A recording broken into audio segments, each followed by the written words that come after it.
രാജ്യത്തെ ട്രെയിൻ യാത്രയുടെ അനുഭവത്തിൽ മാറ്റം വരുത്തിയ ട്രെയിനാണ് വന്ദേ ഭാരത്. 140ഓളം വന്ദേ ഭാരത് എക്സ്പ്രസുകളാണ് നിലവിൽ ഇന്ത്യയിൽ സർവീസ് നടത്തുന്നത്.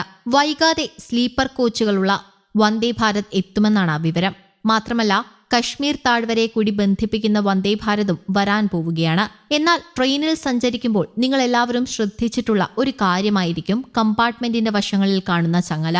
അടിയന്തര സാഹചര്യങ്ങളിൽ യാത്രക്കാർക്ക് ട്രെയിൻ നിർത്താനാണ് ഈ ചങ്ങല. സാധാരണ ട്രെയിനുകളിൽ ഈ ചങ്ങലയുണ്ട്. എന്നാൽ വന്ദേ ഭാരത് ട്രെയിനിൽ ഇത് എങ്ങനെയാണ് എന്നതാണ് എല്ലാവരുടെയും സംശയം. പലരുടെയും സംശയമാണ് വന്ദേ ഭാരത് ട്രെയിൻ അടിയന്തര സാഹചര്യത്തിൽ എങ്ങനെ നിർത്തുമെന്നത്. ഇന്ന് കേരളത്തിൽ നിരവധി പേരാണ് വന്ദേ ഭാരതിനെ ആശ്രയിക്കുന്നത്. സമയലാഭത്തിന്റെ കാര്യത്തിലായാലും മെച്ചപ്പെട്ട യാത്രാ സൗകര്യത്തിന്റെ കാര്യത്തിലായാലും വന്ദേ ഭാരത് ഒരു പിടി മുകളിലാണ്. സാധാരണ ട്രെയിനുകളിൽ 10 മുതൽ 14 മണിക്കൂർ വരെ ആവശ്യമായ യാത്രകൾക്ക് വന്ദേ ഭാരതിൽ പരമാവധി 8 മണിക്കൂർ മതി.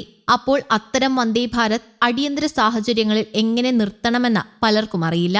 സാധാരണ ട്രെയിനിലുള്ള ചങ്ങലയും ഇതിലുണ്ടാകില്ല. പിന്നെ ട്രെയിൻ എങ്ങനെ നിർത്തുമെന്ന് ചോദിച്ചാൽ, മണിക്കൂറിൽ 120 മുതൽ 180 കിലോമീറ്റർ വേഗതയിൽ വരെ ഓടാൻ കഴിയുന്ന വന്ദേ ഭാരത് എക്സ്പ്രസ് ട്രെയിനുകൾ പെട്ടെന്ന് നിർത്തുക എന്നത് അത്ര എളുപ്പമുള്ള കാര്യമല്ല. എന്നാൽ അത്യാവശ്യ ഘട്ടങ്ങളിൽ ട്രെയിൻ നിർത്തണമെങ്കിൽ യാത്രക്കാർക്ക് അധികൃതരെ വിവരമറിയിക്കാനും ലോക്കോ പൈലറ്റുമായി ബന്ധപ്പെടാനും അലാറം ബട്ടൺ സജ്ജീകരിച്ചിട്ടുണ്ട്.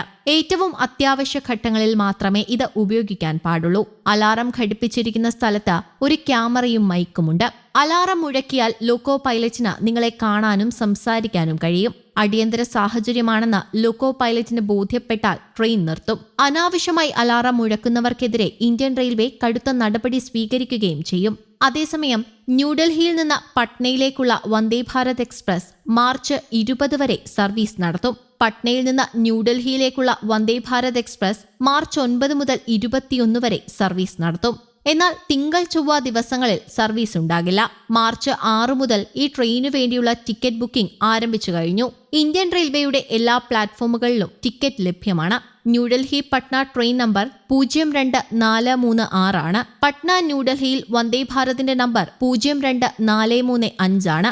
ന്യൂഡൽഹിയിൽ നിന്ന് ബീഹാറിലേക്ക് ഹോളി സീസണിൽ വലിയ തിരക്ക് അനുഭവപ്പെടാറുണ്ട്.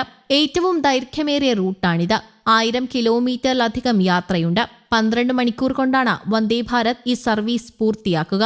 9 പ്രധാന റെയിൽവേ സ്റ്റേഷനുകളിൽ സ്റ്റോപ്പുണ്ട്. Ghaziabad, Kanpur central, Prayagraj station, Varanasi, Pataliputra junction തുടങ്ങിയ പ്രധാന സ്റ്റേഷനുകളിലെല്ലാം വന്ദേ ഭാരത് അല്പനേരം നിർത്തിയിടും. ന്യൂഡൽഹിയിൽ നിന്ന് പട്നയിലേക്കുള്ള വന്ദേ ഭാരത് രാവിലെ 8:30 പുറപ്പെടുക. രാത്രി 10:30 പട്നയിലെത്തും. ഗാസിയാബാദിൽ രാവിലെ 9 കാൺപൂർ സെൻട്രലിൽ ഉച്ചയ്ക്ക് 1:12, പ്രയാഗ്രാജിൽ 3:15, വാരണാസിയിൽ 4:50 എത്തും. News desk, Kerala Kaumudi.